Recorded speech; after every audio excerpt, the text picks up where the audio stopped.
ಇನ್ನು ನೀವು ಬಂಗಾರದ ಗಣಿ ಚಾನೆಲ್ಗೆ ಸಬ್ಸ್ಕ್ರೈಬ್ ಆಗದಿದ್ದರೆ ಈ ಕೂಡಲೇ ಸಬ್ಸ್ಕ್ರೈಬ್ ಬಟನ್ ಅನ್ನು ಕ್ಲಿಕ್ ಮಾಡಿ ಹಾಗೂ ದಿನನಿತ್ಯದ ಅಪ್ಡೇಟ್ಸ್ಗಳಿಗಾಗಿ ಬೆಲ್ ಐಕಾನ್ ಅನ್ನು ಪ್ರೆಸ್ ಮಾಡಿ. ಕನ್ನಡ ಸಾಹಿತ್ಯ ಪರಿಷತ್ ವತಿಯಿಂದ 18 ಆದರ್ಶ ಶಿಕ್ಷಕ ಪ್ರಶಸ್ತಿ ಪ್ರದಾನ ಸಮಾರಂಭ.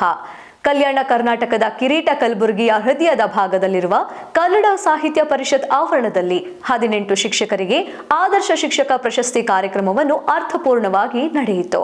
ಕಾರ್ಯಕ್ರಮದಲ್ಲಿ ಕರ್ನಾಟಕ ರಾಜ್ಯ ಪತ್ರಕರ್ತರ ಸಂಘದ ರಾಜ್ಯ ಅಧ್ಯಕ್ಷರು ಆದ ಶ್ರೀ ಶಿವಾನಂದ ತಗಡೂರ್, ಕರ್ನಾಟಕ ಮಾಧ್ಯಮ ಅಕಾಡೆಮಿ ಅಧ್ಯಕ್ಷರು ಆದಂತಹ ಶ್ರೀ ಆಯೇಷಾ ಖಾನ್ ಹಾಗೂ ಕನ್ನಡ ಸಾಹಿತ್ಯ ಪರಿಷತ್ ಅಧ್ಯಕ್ಷರು ಶ್ರೀ ವಿಜಯ್ ಕುಮಾರ್ ಪಾಟೀಲ್ ತೇಗಲ್ ತಿಪ್ಪಿ ಮಾತನಾಡಿ, ಶಿಕ್ಷಕರ ವೃತ್ತಿ ಅತಿ ಶ್ರೇಷ್ಠ ಹಾಗೂ ಗೌರವ ಹುದ್ದೆ. ಅವರ ಪಾತ್ರ ಸಮಾಜದ ಸುಧಾರಣೆಯಲ್ಲಿ ಅತಿ ಮುಖ್ಯ. ಹೀಗಾಗಿ ಸಾಂಕೇತಿಕವಾಗಿ ಕೇವಲ 18 ಕಲಬುರಗಿ ಜಿಲ್ಲಾ ಶಿಕ್ಷಕರ ಆಯ್ಕೆ ಮಾಡಿದ್ದೇವೆ ಎಂದು ತಿಳಿಸಿದರು. ಕಾರ್ಯಕ್ರಮದಲ್ಲಿ ಡಿಡಿಪಿಐ ಶ್ರೀ ಸೂರ್ಯಕಾಂತ್ ಮಾಡನೆ, ಶಿಕ್ಷಕರ ಅಧ್ಯಕ್ಷರು ಆದ ಶ್ರೀ ಮಹೇಶ್ ಹೂಗಾರ್, ಶ್ರೀ ಪರಮೇಶ್ವರ್ ದೇಸಾಯಿ ಹಾಗೂ ಕನ್ನಡ ಸಾಹಿತ್ಯ ಪರಿಷತ್ನ ಶ್ರೀ ಶಿವರಾಜ್ ಅಂಡಗಿ, ಶ್ರೀ ರವೀಂದ್ರ ಬಂಟನಹಳ್ಳಿ, ಶ್ರೀ ಧರ್ಮಣ್ಣ ದನ್ವಿ, ಶ್ರೀ ಶರಣ್ ರಾಜ್ ಚಪ್ಪೇರ್ ಬಂದಿ ಹೀಗೆ ಅನೇಕ ಕನ್ನಡದ ಮನಸ್ಸುಗಳು ಹಾಜರಿದ್ದರು. ಕೊನೆಯಲ್ಲಿ ಬಾಲಕ ಶ್ರೀ ವಿಶ್ವನಾಥ್ ಪಾಟೀಲ್ ಅವರಿಂದ ಏಕ ಅಭಿನಯ ಪಾತ್ರ ನಡೆಯಿತು. ಶ್ರೇಷ್ಠ ಸ್ಥಾನದೊಳಗಿರ್ತಕ್ಕಂಥ ಶ್ರೇಷ್ಠ ವೃತ್ತಿಯಲ್ಲಿರ್ತಕ್ಕಂಥ ಶಿಕ್ಷಕರನ್ನ, ಪತ್ರಕರ್ತರನ್ನ ಗೌರವಿಸ್ತಕ್ಕಂಥ ಕೆಲಸ ಇವತ್ತು ಸದಾಕಾಲ ಮಾಡಬೇಕಾಗಿರ್ತಕ್ಕಂಥದ್ದು ಬಹಳ ಅವಶ್ಯಕತೆ ಇದೆ. ಆ ನಿಟ್ಟೊಳಗೆ ಇವತ್ತು 11 ತಾಲೂಕುಗಳಲ್ಲಿ 5ಕ್ಕೂ ಹೆಚ್ಚು ಜನರನ್ನ ನಾವು ಶಿಕ್ಷಕರನಿಗೆ ತಾಲೂಕು ಅಧ್ಯಕ್ಷರಾಗಿ ಮಾಡಿದ್ದೇವೆ ಅಂತಕ್ಕಂಥ ಮಾತು ಕೂಡ ಬಹಳ ಅಭಿಮಾನಿಯಿಂದ ಹೇಳಕ್ಕೆ ಇಚ್ಛಪಡ್ತೇನೆ. 3 ಜನರನ್ನ ಪತ್ರಕರ್ತ ಸಂಘದ ಸದಸ್ಯರನ್ನಾಗಿ ನಾವು ತಾಲೂಕು ಅಧ್ಯಕ್ಷರಾಗಿ ನೇಮಕ ಮಾಡಿದ್ದೇವೆ ಅಂತಕ್ಕಂಥ ಮಾತು ಕೂಡ ಈ ಸಂದರ್ಭ ಹೇಳಕ್ಕೆ ಇಚ್ಛಪಡ್ತೇನೆ. ಮಾತಾಡಿ ನೆಕ್ಸ್ಟ್ ಟೈಮ್ ಆ ತಪ್ಪು ಕರೆಕ್ಷನ್ ಮಾಡಿಕೊಂಡೆ ಬೆಟರ್ ಆಗುತ್ತೆ ಅಂತ. ಸೊ ಐ ಹೋಪ್ ನಾನು ನೆಕ್ಸ್ಟ್ ಟೈಮ್ ಇಲ್ಲಿ ಬಂದಾಗ ಪರ್ಫೆಕ್ಟ್ ಕನ್ನಡದಲ್ಲಿ ಮಾತಾಡ್ತೀನಿ ಮತ್ತು ಏನು ತಪ್ಪಿದ್ರೂ ನೀವು ಕ್ಷಮಿಸ್ತೀರಾ ಅಂತ ಭಾವಿಸ್ತೀನಿ. Thank you so much. Congratulations to all the teachers. ಧನ್ಯವಾದಗಳು. ಪ್ರೀತಿಯಿಂದ ಈ ಕಾರ್ಯಕ್ರಮದಲ್ಲಿ ಭಾಗವಹಿಸಿದ್ದಾರೆ. ಯಾಕಂತಂದ್ರೆ ಈ ಕಾರ್ಯಕ್ರಮ ಅವ್ರದ್ದು ಅನ್ನುವ ಭಾವನೆ ಅವರಲ್ಲಿರುವ ಕಾರಣಕ್ಕಾಗಿ ಅನೇಕ ರೀತಿಯ ಒತ್ತಡಗಳು ಇದ್ದರೂ ಕೂಡ ಈ ಕಾರ್ಯಕ್ರಮದಲ್ಲಿ ಆಗಿದ್ದಾರೆ ಅಂತಕ್ಕಂಥ ಮಾತು ಕೂಡ ಬಹಳ ಪ್ರೀತಿಯಿಂದ ಹೇಳಬೇಕಾಗ್ತದೆ. ಅದರ ಜೊತೆಗೇನೆ ಇವತ್ತು ಜಿಲ್ಲಾ ಪ್ರೌಢಶಾಲಾ ಶಿಕ್ಷಕರ ಸಂಘದ ಅಧ್ಯಕ್ಷರಾಗಿರ್ತಕ್ಕಂಥ ಮಹೇಶ್ ಹೂಗಾರ್ ಅಣ್ಣವ್ರು, ಬಹುಶಃ ಇದು ಒಂದೇ ಕಾರ್ಯಕ್ರಮ ಅಲ್ಲ, ಇಂಥ 100 ಕಾರ್ಯಕ್ರಮಗಳಿಗೆ ಬೆನ್ನೆಲುಬಾಗಿ ನಿಂತು ಇಂಥ ಕಾರ್ಯಕ್ರಮದಲ್ಲಿ ಸಕ್ರಿಯವಾಗಿ ತಮ್ಮ ಇಡೀ ತಂಡದೊಂದಿಗೆ ಪಾಲ್ಗೊಳ್ಳೋದ್ರ ಮೂಲಕ ಪರಿಷತ್ತಿನ ಕಾರ್ಯಕ್ರಮಗಳಿಗೆ ಬೆನ್ನೆಲುಬಾಗಿ ಇವತ್ತು ಮಹೇಶ್ ಹೂಗಾರ್ ಅಣ್ಣವರು ಇವತ್ತು ಕೆಲಸವನ್ನು ಮಾಡ್ತಾ ಅಂತಕ್ಕಂಥ ಮಾತು ಕೂಡ ಈ ಸಂದರ್ಭದಲ್ಲಿ ಹೇಳಿ, ನಾವು ಎಂಥ ಶಿಕ್ಷಕರ ಮರೆತರೂ ಕೂಡ ಪ್ರಾಥಮಿಕ ಶಾಲಾ ಶಿಕ್ಷಕರಂತೂ ಯಾವತ್ತೂ ನಾವು ಮರೆಯಲ್ಲ ಬಂಧುಗಳೇ. ಯಾಕಂತಂದ್ರೆ ಅಂತ ದೊಡ್ಡ ಅನುಭವ ಒಬ್ಬ ಪ್ರಾಥಮಿಕ ಶಾಲಾ ಶಿಕ್ಷಕನಲ್ಲಿ ಇರ್ತದೆ ಅಂತಕ್ಕಂಥ ಮಾತನ್ನ ಹೇಳಿದ್ರೆ ತಪ್ಪಾಗ್ಲಿಕ್ಕಿಲ್ಲ ಅಂತ ನನಗೆ ಅನಿಸ್ತದೆ. ಅಂತ ಪ್ರಾಥಮಿಕ ಶಾಲಾ ಶಿಕ್ಷಕರ ಸಂಘದ ಜಿಲ್ಲಾ ಘಟಕದ ಉಪಾಧ್ಯಕ್ಷರು ಆತ್ಮೀಯರಾಗಿರ್ತಕ್ಕಂಥ ನಮ್ಮ ಪರಮೇಶ್ವರ್ ದೇಸಾಯಿ ಅನ್ನೋರು ಕೂಡ ಈ ಕಾರ್ಯಕ್ರಮದಲ್ಲಿ ಪಾಲ್ಗೊಂಡಿದ್ದಾರೆ. ಒಟ್ಟಾರೆಯಾಗಿ ಶಿಕ್ಷಕರ ಧ್ವನಿಯಾಗಿ ಕೆಲಸ ಮಾಡುತ್ತಿರ್ತಕ್ಕಂಥ ಮಹೇಶ್ ಹೂಗಾರ್ ಅನ್ನೋರು ಇರ್ಬೋದು, ಪರಮೇಶ್ವರ್ ದೇಸಾಯಿ ಅಂತ ಅನೇಕ ಸಂಘಟಕರು ಶಿಕ್ಷಕರ ಧ್ವನಿಯಾಗಿ ಕೆಲಸವನ್ನ ಮಾಡ್ತಿರ್ತಕ್ಕಂಥ ಹಿನ್ನೆಲೆಯೊಳಗೆ ನಿಮ್ಮ ಸಹಕಾರ ಇರಲಿ ಅಂತಕ್ಕಂಥ ಬಹಳ ಕಳಕಳಿ ಮನವಿಯನ್ನು ಈ ಸಂದರ್ಭದಲ್ಲಿ ಮಾಡ್ತಾ, ಮಹೇಶ್ ಹೂಗಾರ್ ಅನ್ನೋರು ಇರುವ ಕಾರಣಕ್ಕಾಗಿ ಒಂದು ಕಳಕಳಿ ಮನವಿಯನ್ನು ಮಾಡ್ಕೊತೀವಿ. ಇದು ಶಿಕ್ಷಕರ ದಿನಾಚರಣೆ ವರ್ಷಾಚರಣೆ ಸಂದರ್ಭದೊಳಗೆ ಮತ್ತೆ 2ನೇ ವರ್ಷದಲ್ಲೂ ಕೂಡ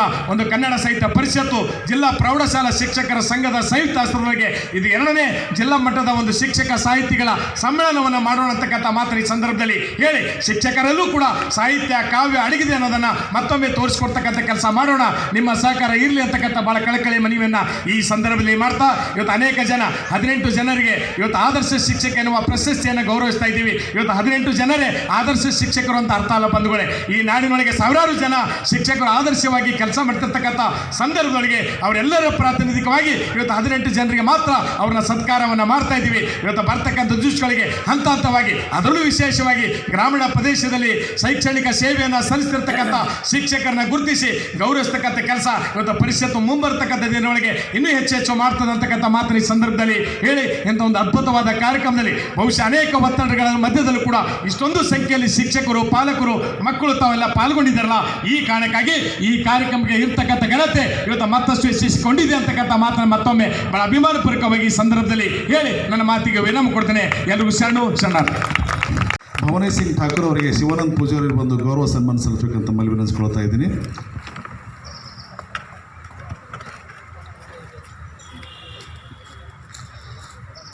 ಈ ಆದರ್ಶ ಶಿಕ್ಷಕ ಪ್ರಶಸ್ತಿ ಪ್ರದಾನ ಕಾರ್ಯಕ್ರಮಕ್ಕೆ ಉದ್ಘಾಟಕರಾಗಿ ಆಗಮಿಸಿದ ಶಿವಾನಂದ್ ತಗಡೂರ್ ಸರ್ ಅವರಿಗೆ ಜವಳಿ ಅಣ್ಣವರು ಬಂದು ಸನ್ಮಾನ ಸಲ್ಲಿಸಬೇಕಂತ ಮನವಿ ವಿನಂತಿಸ್ಕೊಳ್ತಾ ಇದ್ದಾರೆ.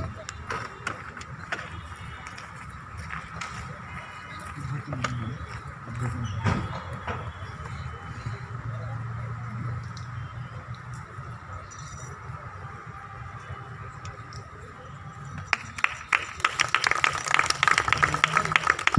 ಧನ್ಯವಾದಗಳು ಸರ್.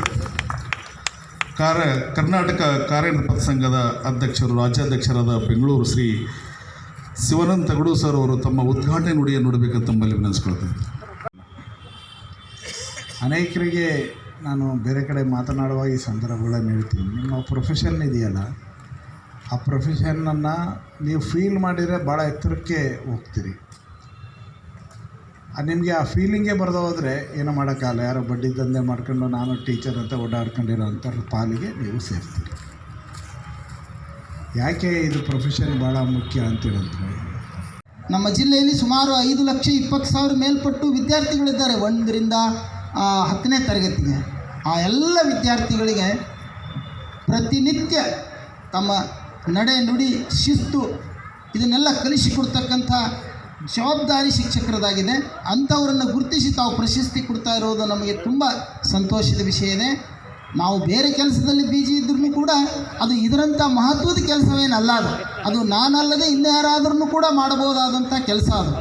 ಹಾಗಾಗಿ ಈ ಕನ್ನಡ ಸಾಹಿತ್ಯ ಪರಿಷತ್ತಿನ ಅಧೀನದಲ್ಲಿ ನಡೀತಕ್ಕಂಥ ಯಾವುದೇ ಕಾರ್ಯಕ್ರಮಕ್ಕೆ ನನಗೆ ಆಹ್ವಾನ ಇಲ್ಲದೇ ಇದ್ದರೂ ಕೂಡ ನಾನು ಬರ್ತೇನೆ.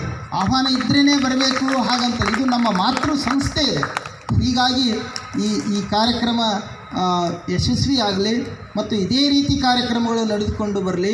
ಮತ್ತು ಪ್ರೌಢಶಾಲಾ ಸಹಶಿಕ್ಷಕರ ಒಂದು ಸಾಹಿತ್ಯದ ಒಂದು ಇದನ್ನು ಮಾಡ್ತೀನಿ ಅಂತ ಹೇಳಿನೂ ಕೂಡ ವಿಜಯಕುಮಾರ್ ಅಣ್ಣವ್ರು ಹೇಳಿದರು. ಸಾಹಿತ್ಯಕ್ಕೆ ಸಂಬಂಧಪಟ್ಟಂತೆ, ಸಂಸ್ಕೃತಿಗೆ ಸಂಬಂಧಪಟ್ಟಂತೆ, ಕನ್ನಡ ನಾಡು ನುಡಿಗೆ ಸಂಬಂಧಪಟ್ಟಂತೆ ತಾವು ಏನೇ ಕಾರ್ಯಕ್ರಮಗಳು ಹಾಕ್ಕೊಂಡ್ರೂ ಕೂಡ ಶಿಕ್ಷಣ ಇಲಾಖೆಯ ಶಿಕ್ಷಣ ಇಲಾಖೆಯ ಎಲ್ಲ ಶಿಕ್ಷಕರು ತಮ್ಮ ಜೊತೆ ಇದ್ದಾರೆ ಅಂತ ಹೇಳುವ ಮೂಲಕ ಈ ಸಂದರ್ಭದಲ್ಲಿ ನನಗೆ ಆಹ್ವಾನ ಮಾಡಿ ನನ್ನನ್ನು ಕರೆಸಿ ಒಂದೆರಡು ಮಾತುಗಳನ್ನು ಆಡೋದಕ್ಕೆ ಅವಕಾಶ ಮಾಡಿಕೊಟ್ಟಿರ್ತಕ್ಕಂಥ ಎಲ್ಲ ಕಲಬುರಗಿ ಜಿಲ್ಲೆಯ ಕನ್ನಡ ಸಾಹಿತ್ಯ ಪರಿಷತ್ತಿನ ಎಲ್ಲ ಪದಾಧಿಕಾರಿಗಳಿಗೂ, ಸಾಹಿತ್ಯ ಆಸಕ್ತರಿಗೂ ತಮ್ಮೆಲ್ಲರನ್ನು ವಂದಿಸಿ ನನ್ನ 2 ಮಾತುಗಳನ್ನು ಮುಗಿಸ್ತೀನಿ. ಜೈ ಹಿಂದ್, ಜೈ ಕನ್ನಡ. ನಮ್ಮ ಮ್ಯಾಗ ಆದೇಶ ಮಾಡ್ತಾರೆ ಎಲ್ಲ ಅನ್ನಿಸ್ತದೆ. ಆದರೆ ಕಚೇರಿಯಲ್ಲಿ ಕುಂತವ್ರಿಗೆ ಸ್ವಲ್ಪ ಸಂಬಳ ಹೆಚ್ಚಿರ್ಬೋದು. ಆದರೆ ಕುಂತಲ್ಲೇ ಕುಂತು ಅವ್ರಿಗೆ ಎಷ್ಟು ಬ್ಯಾನಿ ಬಂದವ, ಶುಗರ್ ಬಂದದ, BP ಬಂದದ. ಆದರೆ ನಮ್ಗೆ ಎಂಥ ಒಂದು ಅದ್ಭುತವಾಗಿರ್ತಕ್ಕಂಥ ವೃತ್ತಿ ದೇವ್ರು ಕೊಟ್ಟಾನಂದರೆ ನಾವು ಅಡ್ಡಾಡ್ಕೊಂತ ಮಕ್ಕಳಿಗೆ ಪಾಠ ಮಾಡ್ತೀವಿ. ನಮ್ಗೆ ಯಾವ ರೋಗನೂ ಬರಲ್ಲ. ಅದ್ರ ಜೊತೆಗೆ ಇನ್ನೊಂದು ಚೂರ ಮುಂದೆ ಹೋಗಿ ನೋಡಿದ್ರಂದರೆ ಆ ಕಚೇರಿಯಲ್ಲಿ ಕುಳಿತಿರ್ತಕ್ಕಂಥ ಎಷ್ಟು ದೊಡ್ಡ ಹುದ್ದೆಗಳಲ್ಲಿರ್ತಾರ ಅಷ್ಟು ಒತ್ತಡ, ಅಷ್ಟು ಪ್ರೆಷರ. ನಮ್ಮ ಸಾಹೇಬ್ರಿಗೆ ನೋಡ್ತಾ ಇದ್ದೀವಿ, ಒಂದು 50 ಫೋನ್ ಬರ್ತಾಯಿದ್ದಾವೆ ಇಲ್ಲಿ. ಆದರೆ ನಾವು ಆನಂದವಾಗಿ ಮಕ್ಕಳೊಂದಿಗೆ ನಗನಗ್ತಾ ಆಟ ಆಡ್ತಾ ಪಾಠ ಮಾಡ್ತಕ್ಕಂಥ ಒಂದು ಅವಕಾಶ ನಮಗೆ ಭಗವಂತ ಕಲ್ಪಿಸಿಕೊಟ್ಟಿದ್ದಾನೆ. ಅದಕ್ಕೆ ನಾವು ಫಸ್ಟ್ ವೃತ್ತಿ ಗೌರವ ಇರಬೇಕು ನಮಗೆ. ನಾನು ಒಳ್ಳೆಯ ಹುದ್ದೆಯಲ್ಲಿದ್ದೀನಿ, ನನಗಿಂತ ಶ್ರೇಷ್ಠವಾದ ಹುದ್ದೆ ಜಗತ್ತಿನಲ್ಲಿ ಯಾವುದೂ ಇಲ್ಲ ಅಂತಕ್ಕಂಥ ಭಾವನೆ ನಮ್ಮ ಶಿಕ್ಷಕರ ಬಳಿ ಇರಬೇಕು. ಆಪರ್ಚುನಿಟಿ 42 ವರ್ಷದ ಇತಿಹಾಸ ನಮ್ಮ ಕರ್ನಾಟಕ ಮಾಧ್ಯಮ ಅಕಾಡೆಮಿದು. 42 ಇತಿಹಾಸ ಆದಮೇಲೆ first time chief minister Siddaramaiah ಈ ಸತಿ ಕಲ್ಯಾಣ ಕರ್ನಾಟಕಕ್ಕೆ ರೆಪ್ರೆಸೆಂಟೇಷನ್ ಕೊಡೋಣ, ಒಂದು ಮಹಿಳೆ ಕೊಡೋಣ, ಮತ್ತು ಈ ಭಾಗದಿಂದ ಯಾರಾದರೂ ಒಂದು ಅಚೀವ್ ಜರ್ನೀಸ್ ಇದ್ದರೆ ಮಾಡೋಣ ಅಂತ ಸಿದ್ದರಾಮಯ್ಯ ಸರ್ ಅವಾಗ ಯೋಚನೆ ಮಾಡಿದಾಗ ನನ್ನ ಹೆಸರು ಲಿಸ್ಟಲ್ಲಿ ಟಾಪ್ ಇತ್ತು. So I am very lucky. ನಾನು ತುಂಬ ಬೀಯಿಂಗ್ ಫ್ರಮ್ ಕಲ್ಯಾಣ ಕರ್ನಾಟಕ, ಇದು ನನಗೆ ತುಂಬ ಹೆಮ್ಮೆಯ ವಿಷಯ. So I must thank the chief minister once again. Karnataka chief minister ಮತ್ತು ಉಪಮುಖ್ಯಮಂತ್ರಿ DK ಶಿವಕುಮಾರ್ ಮತ್ತು ನಮ್ಮ ಮಾಧ್ಯಮ ಸಲಹೆಗಾರ ಪ್ರಭಾಕರ್ ಅವರೆಲ್ಲ ಸೇರಿ ಈ ಒಂದು ಕೆಲಸ ಮಾಡಿ ಇದು ಒಂದು ಇತಿಹಾಸ ಆಗಿದೆ ಕರ್ನಾಟಕ ಮೀಡಿಯಾ ಅಕಾಡೆಮಿಯಲ್ಲಿ. ಎನಿವೆ, ನಮ್ಮ ವೇದಿಕೆ ಮೇಲೆ ಇರುವ ಎಲ್ಲ ಡಿಗ್ನಿಟರೀಸ್, ಎಲ್ಲ ಗಣ್ಯರಿಗೆ ನಮಸ್ಕಾರಗಳು. ಆ್ಯಂಡ್ ಮತ್ತು ನಿನ್ನೆ ವಿಜಯ್ ಕುಮಾರ್ ಪಾಟೀಲ್ ತೆಗಿಲ್ತಿಪ್ಪಿ ನನಗೆ ಕಾಲ್ ಮಾಡಿ ಹೇಳಿದ್ರು, ಒಂದು ಟೀಚರ್ಸ್ ಸಮಾರಂಭ ಇದೆ ಬನ್ನಿ ಅಂತ. ಆ್ಯಕ್ಚುಲಿ ನಾನಿಲ್ಲಿ ತುಂಬ ದಿನ ಆದಮೇಲೆ ಬಂದಿದ್ದು. ತುಂಬ ರಿಲೇಟಿವ್ಸ್ ಇದ್ದಾರೆ ಎಲ್ಲ ಕಡೆ. ನಾನು ಎಲ್ಲರ ಹತ್ರ ಮೀಟ್ ಮಾಡೋಕ್ಕೆ ಹೋಗ್ತಾಯಿದ್ದೆ. ಆಮೇಲೆ ಬೆಳಗ್ಗೆ ಒಂದು ಫಂಕ್ಷನ್ ಇತ್ತು, ತುಂಬ grand function, Karnataka working journalist union ಕಡೆಯಿಂದ ನನಗೆ ಸನ್ಮಾನ ಮಾಡೋಕ್ಕೆ ಕರೆದಿದ್ರು. ಸೊ ಅದಾದಮೇಲೆ ನನಗೆ ಬೇರೆ ಫಂಕ್ಷನ್. ಆದರೆ ಸರ್ ಹೇಳಿದ್ದು ಟೀಚರ್ಸ್ ಫಂಕ್ಷನ್ ಇದ್ದರೆ ನೋ ಅಂತ ಹೇಳೋಕ್ಕೆ ಸಾಧ್ಯನೇ ಇಲ್ಲ. It is impossible. ಟೀಚರ್ಸ್ ಸಮಾರಂಭದಲ್ಲಿ ನಾವು ನೋ ಅಂತ ಹೇಳಿ, ಯಾಕೆಂದರೆ ಟೀಚರ್ಸಿಂದಲೇ ನಾವು ಏನು ಮಾಡಿದ whatever achievers we are standing here because of teachers. So ಎಲ್ಲ ಟೀಚರ್ಸ್ಗೆ ನನ್ನ ನಮನಗಳು. So thank you very much once again ನನಗೆ ಈ ಕಾರ್ಯಕ್ರಮಕ್ಕೆ ಒಂದು ಪಾರ್ಟಿಸಿಪೇಟ್ ಮಾಡಿದ್ದಕ್ಕೆ. ಜಸ್ಟ್ ನಾವು ಒಂದು ನಮ್ಮ ನಾಡಗೀತೆ ಕೇಳಿದ್ವಿ, ಸರ್ವ ಜನಾಂಗದ ಶಾಂತಿಯ ತೋಟ. ಇದು ಬಹುಶಃ ನಮ್ಮ ಕಲಬುರಗಿ ಒಂದು ಎಕ್ಸಾಂಪಲ್ ಇದೆ. ಒಂದು ಕಡೆ ಸೂಫಿ ಕಲ್ಚರ್, ಇನ್ನೊಂದು ಕಡೆ ಶರಣ ಬಸವಣ್ಣ ಕಲ್ಚರ್. ಸೊ ಇದು ಎರಡು ಕಲ್ಚರ್ ಸೇರಿ ಈ ಭಾಗದ ಒಂದು ಲ್ಯಾಂಡ್ ಇದೆಯಲ್ಲ, ದಿಸ್ ಕಲ್ಚರ್ ಇದೆಯಲ್ಲ, this is one example of ಇದು ಕುವೆಂಪು ಅವರ ಇದು ಲೈನ್ಸ್ ಇದೆಯಲ್ಲ, ಇದು ಲೈವ್ ಎಕ್ಸಾಂಪಲ್ ಇದು. So Karnataka, Kalyana Karnataka is an example of Kuvempu's ಸರ್ವ ಜನಾಂಗದ ಶಾಂತಿಯ ತೋಟ, ಒಂದು ಡ್ರೀಮ್ ಇದು. ಸೊ ಈಗ ಟೀಚರ್ಸ್ ಡೆಫಿನೆಟ್ಲಿ ನೀವೆಲ್ಲ ಇನ್ಸ್ಪೈರ್ ಮಾಡ್ತಾ ಇರ್ತೀರ ಎಲ್ಲರಿಗೆ, ಆ್ಯಂಡ್ ಸೀನಿಯರ್ ಟೀಚರ್ಸ್ ಇದ್ದಾರೆ ಎಲ್ಲರೂ. So thank you so much for your inspiration. ನಾನು ನೆಕ್ಸ್ಟ್ ಟೈಮ್ ಆ್ಯಕ್ಚುಲಿ ನನ್ನ ಕನ್ನಡ ಸಾಹಿತ್ಯ ಪರಿಷತ್ ತುಂಬ ನನಗೆ ಸಪೋರ್ಟ್ ಸಿಕ್ಕಿದೆ. ನಾನು ಮಹೇಶ್ ಜೋಶಿ ಅವರು ನನ್ನ ಕಲೀಗ್ ಆಗಿದ್ದರು ದೂರದರ್ಶನಲ್ಲಿ. ಸೊ ಮೊನ್ನೆ ಒಂದು ಮೀಟಿಂಗ್ ಕರೆದಿದ್ರು. ಸೊ ನಾನು ಹೇಳಿದೆ, ಸರ್ ಕನ್ನಡಲ್ಲಿ ಸ್ವಲ್ಪ ಮಾತಾಡೋಕ್ಕೆ ಕಷ್ಟ ಆಗುತ್ತೆ, ನಾನು ಇಂಗ್ಲೀಷಲ್ಲಿ ಮಾತಾಡಲ್ಲ. ಅಲ್ಲಿ ಎಲ್ಲ ಸಾಹಿತಿಗಳು ಎಲ್ಲ ಕೂತಿದ್ರು, ಇಲ್ಲೆಲ್ಲ ನೀವು ಕನ್ನಡದಲ್ಲೇ ಮಾತಾಡಿ. ಮಾತಾಡ್ತೇವೆ. ಸಂಸ್ಕೃತಿ ಅನ್ನೋದು ಮಾತಿನಲ್ಲಿ, ನಡೆಯಲ್ಲಿ, ಹಾವಭಾವದಲ್ಲಿ ಅಲ್ಲೆಲ್ಲ ವ್ಯಕ್ತವಾಗ್ತದೆ. ನಾವು ಮಾತನಾಡುವ ಒಂದು ಧಾಟಿಯಲ್ಲಿಯೂ ಕೂಡ ಭಾಷೆಯಲ್ಲಿ ಸಂಸ್ಕೃತಿ ಇರ್ತದೆ. ಈ ಕಡೆ ಬಾ ನಮ್ಮದೊಂದು ಸ್ವಲ್ಪ ಕಲ್ಲಿ ಕಿಲ್ಲಿ ಕನ್ನಡ, ಈ ಕಡೆ ಅಂದರೆ ಬೆಂಗಳೂರಿನಲ್ಲಿ ಆ ಡಿಕ್ಷ್ನರಿನಲ್ಲಿ ಇದು ಇಲ್ಲ ರೀ, ಕಲ್ಲಿ ಕಿಲ್ಲಿ ಕಕಡಿ ಕಿಕಡಿ ಕವ ಕಿವ ಇವಕ್ಕೆ ಡಿಕ್ಷ್ನರಿನಲ್ಲಿ ಏನು ಇಲ್ಲ ರೀ. ಅದಕ್ಕೆ ನಾವು ಈ ಕಡೆ ಬಾ ಆ ಕಡೆ ಬಾ ಅಂದ್ರೆ ಬೆಂಗಳೂರದವ್ರಿಗೆ ಅರ್ಥನೇ ಆಗಲ್ಲ. ಸರಿ, ಅದು ನಮ್ಮ ದೇಶಿ ಸೊಗಡು, ನಮ್ಮದು ಭಾಷೆ ಅದು. ನಾವು ಹಾಗೆ ಮಾತಾಡೋದು ಮತ್ತು ದೇಶಿಯಾಗಲೇ ನಾವು ಮಾತಾಡಬೇಕು. ಸಂಸ್ಕೃತಿ ಅನ್ನೋದು ಏನು, ಭಾಷೆ ಅಂದರೆ ಏನು, ನಾವೆಲ್ಲ ಭಾಷೆ ಸಂಸ್ಕೃತಿಯನ್ನು ಬರ್ತಾ ಮರಿತಾ ಇದ್ದೇವೇನಂತ ಅನ್ನಿಸ್ತಾ ಇದೆ. ಈ ಏನಿದು ಬಂತು, ಮೊಬೈಲ್ ಬಂದು ನಾವು ಓದೋದನ್ನೇ ಬಿಟ್ಬಿಟ್ಟಿದ್ದೀವಿ, ಮೆಸೇಜಿಗೆ ಅಷ್ಟೇ ಸೀಮಿತವಾಗಿಬಿಟ್ಟಿದೆ. ಯಾರು ಅನಕೃ ತಾರಾಸು ಅವರ ಅಥವಾ ನಮ್ಮ ಕುವೆಂಪು ಅವರ ಕಾನೂರು ಸುಬ್ಬಮ್ಮ ಹೆಗ್ಗಡತಿ ಆಗಲಿ ಅಂಥ ಕಾದಂಬರಿಗಳ ಹೆಸರನ್ನು ಕೂಡ ನಾವು ಮರೆತು ಹೋಗುವಂಥ ಸಂದರ್ಭ ಇದೆ. ಒಂದೊಂದು ರಾತ್ರಿಯಲ್ಲಿ ನಾವು ಒಂದೊಂದು ಕಾದಂಬರಿಯನ್ನು ಓದಿ ಮುಗಿಸಿದ್ದೇವೆ. ನಾವು ಡಿಗ್ರಿ ಓದುವಾಗ, PG ಓದುವಾಗ ಕಾದಂಬರಿಗಳು 200-300 ಪುಟಗಳ ಕಾದಂಬರಿಯನ್ನು ಓದಿ ಅಲ್ಲಿನ ಪಾತ್ರಗಳು, ಸನ್ನಿವೇಶಗಳು ನಾವೆಲ್ಲ ಮೆಲುಕು ಹಾಕ್ತಾಯಿದ್ದೀವಿ. ಈಗ ಓದುವ ಸಂಸ್ಕೃತಿ ಕಡಿಮೆಯಾಗಿದೆ, ಬರೆಯೋದಂತೂ ತುಂಬಾ ಕಡಿಮೆಯಾಗಿದೆ ಕಂಪ್ಯೂಟರ್ ಬಂದುಬಿಡೋಕ್ಕೆ. ಅದರಲ್ಲಿ ಕಂಪ್ಯೂಟರ್ ಈಗ ಏನಿದೆ ಅಂದರೆ ಅದರಲ್ಲಿ ಸುಮ್ಮನೆ ನಾವು ಓದಿ ಹೇಳಿದರೆ ಅದು ಪ್ರಿಂಟ್ ಆಗ್ತದೆ, ಬರೆಯೋದನ್ನು ಬೇಕಾಗಿಲ್ಲ, ಅಲ್ಲಿ ಟೈಪ್ ಮಾಡೋದನ್ನು ಬೇಕಾಗಿಲ್ಲ, ಆ ಥರ ಇದೆ. ನಾನು ಸಂಸ್ಕೃತಿ ಬಗ್ಗೆ ಹೇಳ್ತಾ ಇದ್ದೆ. ಈ ಕಡೆ ಬಾ ಆ ಕಡೆ ಹೋಗು ಅಂತ ಹೇಳೋದಕ್ಕಿಂತ ನೋಡಿ, ನಮ್ಮ ಕಡೆ ಸ್ವಲ್ಪ ಈ ಕಡೆ ಬರ್ತೀರಾ, ಸ್ವಲ್ಪ ಆ ಕಡೆ ಹೋಗ್ತೀರಾ, ಅದು ಬೆಂಗಳೂರು ಭಾಷೆ ಅಂತ ಅನಿಸ್ಬೋದು. ನಮ್ಮಲ್ಲಿನೂ ಕೂಡ ಅಣ್ಣ, ಅಕ್ಕ, ತಮ್ಮ, ಈ ಭಾಷೆ ನಮ್ಯವಾಗಿ, ವಿನಮ್ರವಾಗಿ, ಆ ಭಾಷೆಯಲ್ಲಿ ಅಂತಃಕರಣ ಒಳಗೊಂಡಿರಬೇಕು. ಕನ್ನಡ ತಾಯಿಯ ರಕ್ಷಣೆಗೋಸ್ಕರ ಒಂದಾಗಿ ಹೋರಾಡೋಣ. ಜೈ ಕನ್ನಡಾಂಬೆ, ಜೈ ಭುವನೇಶ್ವರಿ. ಧನ್ಯವಾದಗಳು. ನಾನು ಇನ್ನೊಂದು ಬರೀ ಮನೋರಂಜನೆಗೆ ಅಂದರೆ ಮಾನವ ಸಂಪನ್ಮೂಲ. ಹಾಗಾಗಿ ಈ ಮಾನವ ಸಂಪನ್ಮೂಲವನ್ನು ರೂಪಿಸ್ಕೊಳ್ಳೋಂಥ ಶಕ್ತಿ ಯಾರಿಗಿದೆ ಅಂದರೆ ಟೀಚರ್ಸ್ಗೆ. ಹಾಗಾಗಿ ಇಂಥ ಶಿಕ್ಷಕರಿಗೆ ಏರ್ಪಾಡು ಮಾಡಿರುವಂಥ ಕಾರ್ಯಕ್ರಮದಲ್ಲಿ ಭಾಗಿಯಾಗಲಿಕ್ಕೆ ಅವಕಾಶ ಮಾಡಿಕೊಟ್ಟಂಥ ಎಲ್ಲ ನನ್ನ ಸನ್ಮಿತ್ರರಿಗೆ, ನಮ್ಮ ತುಂಬ ತರಾತುರಿಯಲ್ಲಿ ರಾತ್ರಿ 8 ಗಂಟೆಯಲ್ಲಿ ನನಗೆ ಹೇಳಿರಿ, ಹೇಗಿದ್ರು ಬರ್ತಾಯಿದ್ರಿ, ಬನ್ನಿ ಸರ್ ಈ ಕಾರ್ಯಕ್ರಮದಲ್ಲಿ ಭಾಗಿಯಾಗಿಬೇಕು ಅಂತೇಳಿ. ಹಾಗಾಗಿ ನಾನು ಸೇಡಮ್ಗೆ ಹೋಗುವಂಥ ಕಾರ್ಯಕ್ರಮ ಇತ್ತು, ಅದು ಕೊನೆ ಕ್ಷಣದಲ್ಲಿ ರದ್ದು ಮಾಡಿ ನಮ್ಮ ಭವಾನಿ ಸಿಂಗ್ ಠಾಕೂರ್ ಅವರ ಒತ್ತಾಯದ ಮೇರೆಗೆ, ಜೊತೆಗೆ ನಮ್ಮ ಸ್ನೇಹಿತರೇ ಇಲ್ಲಿ ಅಧ್ಯಕ್ಷರಾಗಿದ್ದಾರೆ ಸಾಹಿತ್ಯ ಪರಿಷತ್ತಿಗೆ, ನಮ್ಮ ತೇಗಲಗ ತಿಪ್ಪಿಯವರು, ಆಗ ಅವರ ಪ್ರೀತಿಯ ಮೇರೆಗೆ ಇಲ್ಲಿ ಕಾರ್ಯಕ್ರಮಕ್ಕೆ ಬಂದಿದ್ದೇನೆ. ಹಾಗಾಗಿ ಇವತ್ತು ಈ ಕಾರ್ಯಕ್ರಮದಲ್ಲಿ ತುಂಬ ಪ್ರೀತಿಯಿಂದ ನಾನು ಭಾಗವಹಿಸಿ ಮಾತನಾಡಿದ್ದೀನಿ ಅಂತೇಳಿ ನಾನು ಭಾವಿಸಿದ್ದೇನೆ. ಜೊತೆಗೆ ನಾವು ಯಾವಾಗಲೂ ಕೂಡ ಬದಲಾವಣೆಯನ್ನು ಎಲ್ಲಿಂದಲೂ ನಿರೀಕ್ಷೆ ಮಾಡೋದಲ್ಲ. ಪಕ್ಕದ ಮನೇಲಿ ಪಕ್ಕದ ಮನೇಲಿ ಏನೋ ಒಂದು ಫ್ರಿಜ್ ಬಂತು ಅಂದರೆ ಅಥವಾ ಹೊಸ ಕಾರ್ ಬಂತು ಅಂದರೆ ನಮ್ಮ ಪಕ್ಕ ಇಲ್ಲಿ ತಳಮಳ ಬೇಕಿಲ್ಲ. ಅದು ಯಾವಾಗಲೂ ಕೂಡ ನಮಗೆ ನಾವೇ ಆದರ್ಶ ಆಗಬೇಕು. ಬದಲಾವಣೆ ಅಂತ ಇದ್ದರೆ ಅದು ನನ್ನ ಎದೆ ಒಳಗಡೆ ಬದಲಾವಣೆ ಬೇರೂರಬೇಕು. ಬದಲಾಗಬೇಕು. ಬದಲಾವಣೆ ಸಾಧ್ಯ ಇದೆ. ನಾಳಿನ ಕನಸುಗಳಿಗಾಗಿ ನಾವು ಬದುಕ್ತೀವಿ. ನಾಳೆ ಏನಿದೆ, ನಾಡಿದ್ದೇನಿದೆ, ಈ ಥರ ಕನಸುಗಳಿಗೆ, ನಿರೀಕ್ಷೆಗಳಿಗಾಗಿ ಬದುಕ್ತೀವಿ. ಆ ನಿರೀಕ್ಷೆಯನ್ನು ಹೊಸ ಕನಸುಗಳಿಗೆ ಅಣಿ ಮಾಡುವಂಥ ಶಕ್ತಿ ನಿಮ್ಮೆಲ್ಲರಲ್ಲಿದೆ. ಅಂತಹ ಒಂದು ಪವಿತ್ರವಾದ ವೃತ್ತಿಯನ್ನು ನೀವೆಲ್ಲರೂ ಅವಲಂಬಿಸಿದ್ದೀರಿ. ಕಾರ್ಯಕ್ರಮದ ಕೊನೆಯ ಘಟ್ಟ ವಂದನಾರ್ಪಣೆ. ಜಿಲ್ಲಾ ಕನ್ನಡ ಸಾಹಿತ್ಯ ಪರಿಷತ್ತಿನ ಕೋಶಾಧ್ಯಕ್ಷರ ಶ್ರೀ ಶರಣರಾಜ್ ಚಪ್ಪರಬಡ್ಡಿ ಅವರು ವಂದನಾರ್ಪಣೆ ನಡೆಸಬೇಕು ತಮ್ಮಲ್ಲಿ ವಿನಂತಿಸ್ಕೊಳ್ತಾ ಇದ್ದೀನಿ. ಎಲ್ಲರಿಗೂ ಮುಸ್ಸಂಜೆ ನಮಸ್ಕಾರಗಳು. ಜಿಲ್ಲಾ ಕನ್ನಡ ಸಾಹಿತ್ಯ ಪರಿಷತ್ ಕಲಬುರಗಿ ವತಿಯಿಂದ ಶಿಕ್ಷಣ ದಿನಾಚರಣೆ ನಿಮಿತ್ತ ಪರವಾಗಿ ತಮಗೆ ಹೃದಯಪೂರ್ವಕ ಅಭಿನಂದನೆ ಹೇಳ್ತಾ ಇದ್ದೀನಿ. ಇವತ್ತು ಕನ್ನಡ ಸಾಹಿತ್ಯ ಪರಿಷತ್ ಯಾವುದೇ ಕಾರ್ಯಕ್ರಮ ಕೂಡ ನೀವು ಮಾಡಿರಿ.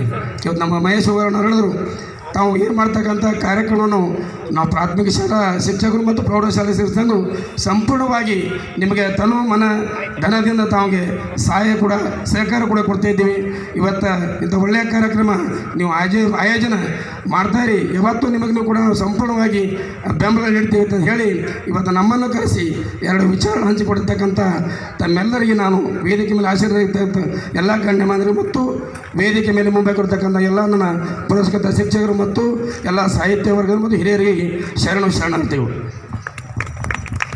ಶಾಲಾ ಶಿಕ್ಷಣ ಇಲಾಖೆಗೂ ಮತ್ತು ಶಿಕ್ಷಕರಿಗೂ ಮತ್ತು ಕನ್ನಡ ಸಾಹಿತ್ಯ ಪರಿಷತ್ತಿಗೂ ಅವಿನಾಭಾವ ಸಂಬಂಧವಿದೆ.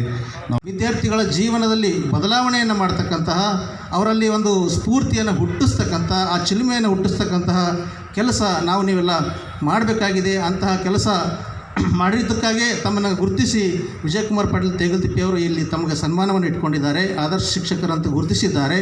ಅದರ ಜೊತೆಗೆ ಇದು ಒಂದಲ್ಲ, ನಾವು 10 ಹಲವು ಕನ್ನಡದ ಕಾರ್ಯಕ್ರಮಗಳಲ್ಲಿ ಭಾಗಿಯಾಗ್ತೀವಿ. ಅವರು ಯಾವಾಗ ಅಧ್ಯಕ್ಷರಾಗ್ಯಾರ ಅವಾಗ ನೋಡ್ತೀವಿ ನಾವು, ಒಂದು ದಿನಕ್ಕೆ ಒಂದು ಕಾರ್ಯಕ್ರಮ ಇರ್ತವ್ರು. ನಾವು ಅವ್ರು ಹೆಂಗೆ ಮ್ಯಾನೇಜ್ ಮಾಡ್ತಾರಂತ ನಮ್ಗೆ ಗೊತ್ತಿಲ್ಲ. ಆ ಕ್ರಿಯಾಶೀಲತೆ ಅದು ಭಗವಂತ ಅವ್ರಿಗೆ ಎಷ್ಟು ಕೊಟ್ಟಿದ್ದಾನಂತಂದರೆ, ದಿನ ಒಂದು ಸಂಜೆಗೆ ಪ್ಲ್ಯಾನ್ ಮಾಡಿದ್ದಾರೆ ಅಂದರೆ ಮರುದಿನ ಮುಂಜಾನೆ ಒಂದು ಕಾರ್ಯಕ್ರಮ ತಯಾರು ಮಾಡ್ತಾರೆ. ಅಷ್ಟೊಂದು ಶಕ್ತಿ ಕೊಟ್ಟಿದ್ದಾರೆ. ಅದರಲ್ಲಿ ಏನಪ್ಪ ಅಂತಂದರೆ ಬೇರೆ ಬೇರೆ ಎಲ್ಲ ವೃತ್ತಿಗಳಲ್ಲೂ ಎಲ್ಲ ಹುದ್ದೆಗಳಲ್ಲಿ ಇರ್ತಕ್ಕಂಥ ಆ ಸಾಹಿತ್ಯಿಕ ಮನಸ್ಸುಗಳನ್ನು ಒಂದೆಡೆ ತಂದು ಆ ಒಂದು ಸಾಹಿತ್ಯದೆಡೆಗೆ ತೊಡಗಿಸ್ಕೊಳ್ತಕ್ಕಂಥ ಕೆಲಸವನ್ನು ಮಾಡ್ತಿದ್ದಾರೆ.